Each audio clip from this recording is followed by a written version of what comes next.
Hello, everyone. I'm Colin Tester of WrestleZone.com, and I'm joined by the Metalhead Maniac, Sledge of Ring of Honor. Sledge, how you doing today? What's up, man? What's going on? Not much. Very glad to have the chance to talk with you. You've got a big match coming up this week. You're facing O'Shea Edwards for the third time. This time it'll be on the Ring of Honor YouTube channel on Thursday evening. So, Sledge, your first two times against O'Shea Edwards ended admittedly pretty indecisively. Both ones ended in time limit draws. First one was 10 minutes. Second one was 15 minutes. Just starting off, like, how does that feel, kind of having two time limit draws like that? Whereas obviously every time you're out there, you want to pick up the win, and then it's not even like you lost, right? You didn't win, but you didn't lose. What's your mindset surrounding the outcomes of those two matches heading into this third one? Frustrated. Yeah, this needs to end. It really does. Like, one of us needs to lose. It's just, whether it's him, whether it's me, this rivalry we have of seeing who the baddest mother effer is coming into Ring of Honor, it needs to end. It needs to end. And it will, I'm going to put him down tomorrow. Absolutely. I mean, I think you got a good chance to do it. The momentum's on your side. You eliminated O'Shea Edwards from the rankings battle royale, adding even more bad blood to this little rivalry here. Yeah, get out of here with that. See you later. So you were in that rankings battle royal, and I believe I saw you're going to be in the survival of the fittest tournament. So we'll backtrack to O'Shea for a minute, but just I think at least for me, seeing you in the rankings battle royal was the first time I've really seen you kind of in the real mix there with the heart of the Ring of Honor roster. So what did that opportunity really feel like, kind of as your, I guess, coming out party beyond these matches with O'Shea? This was your first time really on. I think this was the first match on the main show, right? Right, yeah, it was like my first official, I guess, television match, I guess would be the right way to put it. Felt good, felt like I belonged, and if it wasn't for PCO, then I probably would have won the damn thing. So yeah, I was impressed. You went far. I'm not done with his ass yet either. So I think that's a match a lot of people would like to see. PCO, a former world champion. I mean, what did it feel like being in there? Plenty of very talented people in the ring there, but a former world champion, that really must kind of, in some ways, elevate your profile even further. These are some really big stars you're in the ring there with. I just want to know if he's really not human. Doesn't seem like it. The things he does are really crazy. That's my goal. I really want to know if he's not human or not. I really want to know if he's really Frankenstein. You want to test the limits? As you can see behind me, I'm not afraid of horror. I'm not afraid of scary things. My whole life's been scary. I'm not afraid of it. That feels like it'd be a fun matchup there of the metal-headed maniac and PCO with the French Frankenstein, and yeah, like you just said, that natural horror movie connection there as well, and that could be something that would definitely be interesting to see down the road. But yeah, you'll also be in the survival of the fittest tournament, and if that's not a breakout opportunity, I don't know what is. Like, you're going to have the chance to challenge for the world title if you can make it through the gauntlet there. What does that feel like? It was announced yesterday that I was in the tournament. It looks like I got Brian Johnson in the first round, which that guy just runs his mouth just ridiculous amount. So I can't wait to shut it up. I really can't. Like, I mean, come on, man. Like, I'm 6'3", 260 something pounds, 240, 260, depending on what day it is. And then the Mecca, the guy who's the equal opportunity ass whooper, the guy who gives himself every nickname underneath the book, who's looks like he needs to eat about 5 different cheeseburgers to put some weight on. And he's stepping in the ring with a giant. And really, how do you think that's really going to play out for him? Really, how it's going to play out for him? I mean, on paper, that the odds would be in your favor. It's hard to disagree. Brian Johnson would have a problem with me saying that, but you're. He'll probably yell at you, and that vein in his head will probably pop. It probably will. No, I'm looking forward to the opportunity, and I look forward to really going, as far as I can in the tournament. If not win the damn thing. Yeah, I mean, like I said, that would be. We've already seen you're in the rankings battle royale. You're facing O'Shea Edwards this Thursday, tomorrow, when we're recording this, and then you're going to have that chance to advance in the tournament. And then if you win that match, you'll be in the 6-man elimination match to determine who will be the fittest, right? The fittest of the survivalists. Yeah. Right. But at this point, like if we're playing it out there, if you win that, at this point, Roosh is the world champion. What would a match with Roosh potentially mean to you? I mean, he's the bar right now, isn't he? I would say so. He's the one, he's le faction. Igoblenables. I think I pronounced that right. And if I didn't, if he has something that he wants to come and say to me about it, let's go. I would love to face Rouge. That'd be a good match. Yeah. Bestia, Kenny King, anybody in his family. Let's do it. Let's rock. It would be, I would come in as the underdog, absolutely. But would I really be the underdog? That's the question. Would he take me so lightly because I'm the newest guy on the roster that he might slip? Could happen. Now, you mentioned you're the newest guy on the roster, and I didn't want to kind of talk about that a little bit because your story is really interesting in that you were signed, and I was listening to another interview you did recently, and as you said, your contract officially began March 1st, 2020, and as we all know, that is pretty much when the world stopped. Yeah, dude. I say it all the time, man. When I signed my deal, the world ended. That's man, what a twist of fate there, huh? I mean, right? But hey, it's things have worked out. You're here. You're getting chances on Ring of Honor television. Now you're in the Survival of this tournament. But what would you say? I mean, given that situation, right? You sign the contract, the world stops. Your Ring of Honor journey is, I guess you could say, it hits the pause button because I would imagine if not for the pandemic, things would be very different. But what would you say, kind of in hindsight here, especially as now things are kind of returning to some semblance of normalcy? What would kind of maybe the most beneficial aspect of having to kind of wait it out like that, right? Rather than kind of jumping right into Ring of Honor as one might expect without the pandemic, having to kind of roll with the punches with the way the pandemic really changed the industry over the past year plus. That's a great question. Worrisome is probably the best way to put it, is because, when I signed my deal, Ring of Honor could have easily was like, hey man, like, sorry, we weren't expecting the world to crash. They could easily, because they invested no money into me yet, right? Because when you go and you contract a wrestler, technically you're investing money into them, right? Right. So they could have easily was like, hey man, like, luck of the draw, dude. Sorry. And they could have easily just cut my contract. They could have easily done it, but they didn't. They saw something in me and they kept me under contract and they just renewed my contract, which is great, and now they're giving me the opportunities that, is. So I think it was probably, to answer your question, personally, for me, it was probably the best thing that's happened. Personally, it was time for me to, after I signed and then the world crashed, it gave me a chance to hit the pause button for a second and come back to California, where I was born and raised on playgrounds where I spent most of my days. And reset mentally, physically, emotionally.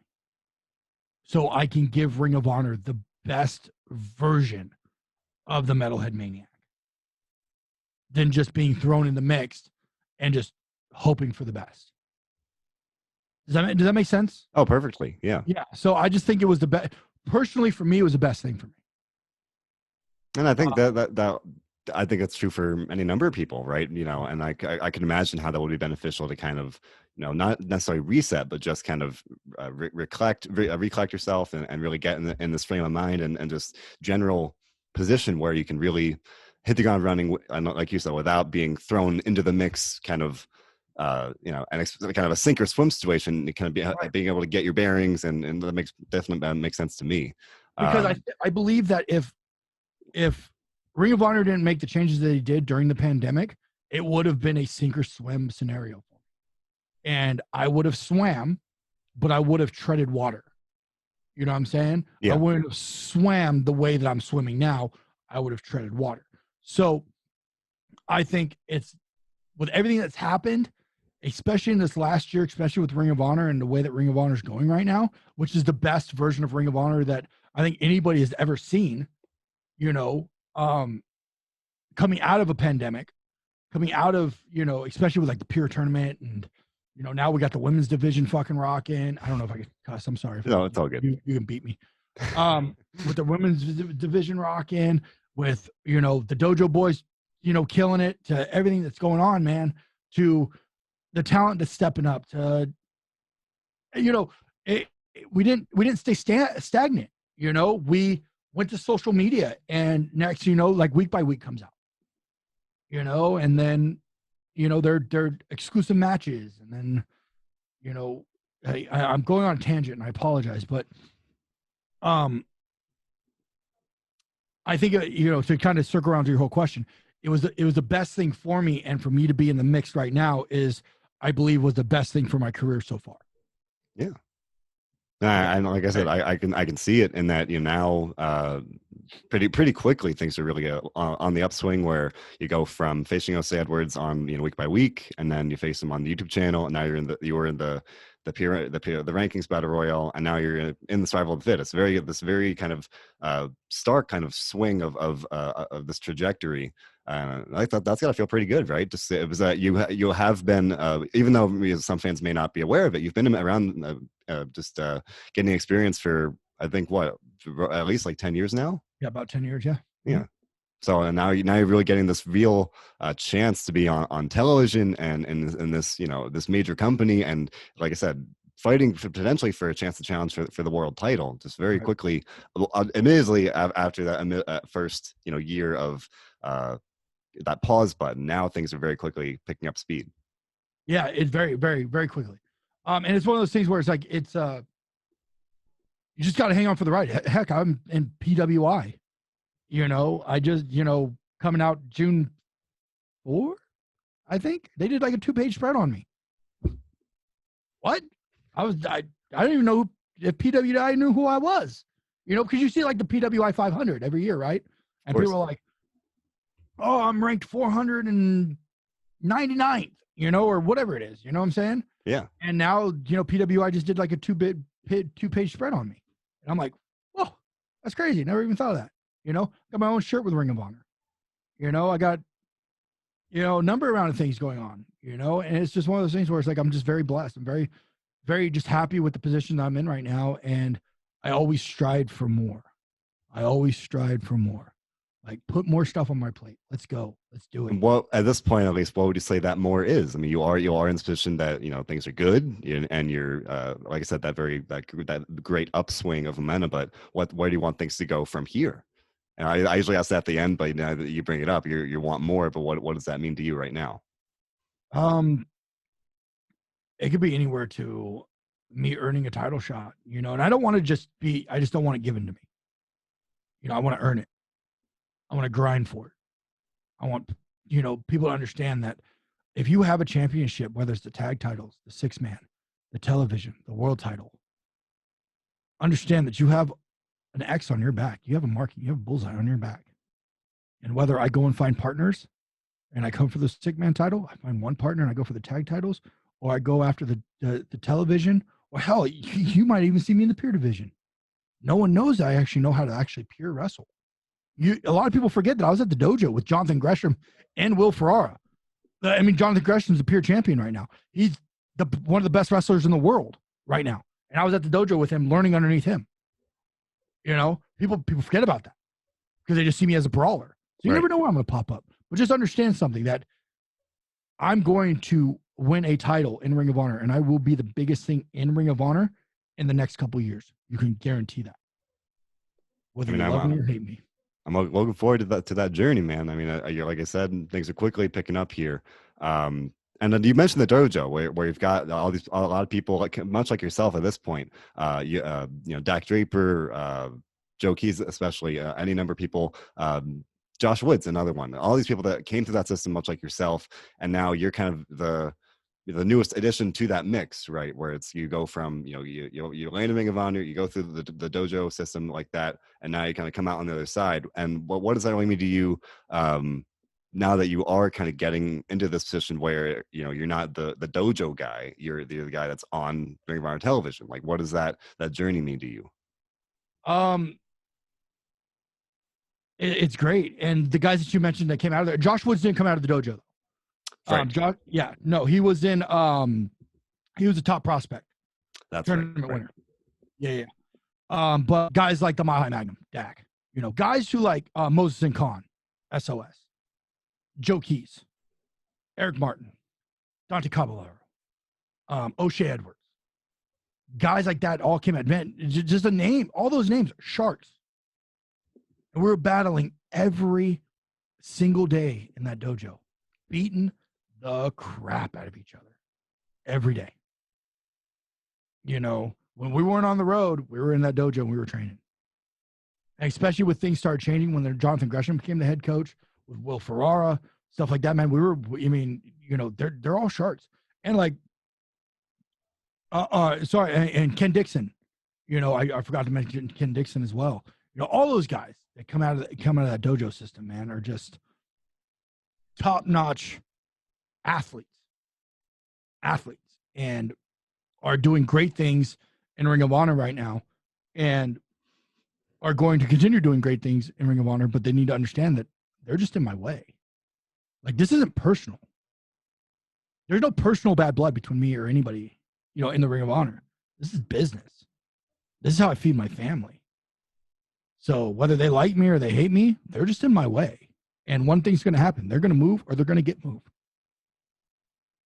Fair enough. Now, I was doing my research and listening to some other interviews you did, and just looking at some of the past matches you've had on paper, like, blowed me away. You've been in the ring with Nick Aldis, you've been in the ring with Eli Drake, you've been in the ring with Jeff Cobb, all these names. So for me, especially like my real first introduction to you, at least in Ring of Honor, of course, was the O'Shea Edwards matches. But now, and then seeing you announce for the Survival of the Fittest tournament, I was like, oh, this kind of relative newcomer gets a spot. But then I'm like, all right, this guy's been in there with world champions, right? That and like I said, you were in the ring at least with PCO and that rankings battle royal. So would you say that it's kind of that history might kind of help perhaps sway that perception of yourself as the newcomer, whereas like, no, you've been in the ring with some big names, so you're not just the new guy looking like happy to be here. You're, like you just said, you're looking to feed your family, looking to do these things and really achieve the success. Would you agree? Yeah, absolutely. And you mean like being in the ring and like being like kind of starstruck, because yeah. Some guys do when they come in there and they get in the ring with like a guy like PCO, who's a former world champion, they get starstruck. But the thing is, those people don't understand is like, I've been here before. I've wrestled on pay-per-view. I've wrestled for the NWA world title. People don't understand it. I've wrestled guys like Chris Masters, Chase Owens, Jeff Cobb. I've wrestled Brody King, Tyler Bateman. I've wrestled all these, Willie Mack, Chris Bay, you name them, and that are on television right now, I've wrestled them. I was kind of like the last one to kind of go. You know what I'm saying? Mm-hmm. So like all these guys, man, like being in the ring with, PCO, or being in the ring with the Briscoes, or being in the ring with, whoever else was in that battle royal that I vaguely kind of remember because I was so focused on trying to win the thing. And if they were in my way, I was moving them, I don't get starstruck. It's like, I've been here before. There's a reason why I'm in Ring of Honor. That's the thing, though. It's like that's the thing. It's like there's a reason why I'm here. It's because I've put in the work and I've grinded my ass off to get here. And I'm not going to let little opportunities, because a little opportunity can turn into a big opportunity very quickly. Absolutely. And that's what we're seeing, and kind of bring it full circle here, circling back to the Sledge O'Shea Edwards 3, this clash of two big powerhouses will air Thursday night at 7 p.m. on the Ring Around YouTube channel.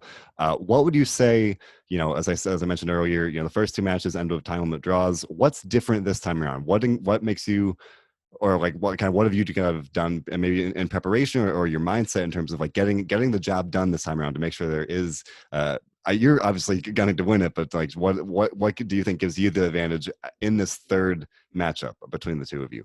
I don't think there's a clear-cut advantage for either one of us. We're both big, we're both hungry guys, and we both have mouths to feed. He has a family, I have a family. We both have mouths to feed.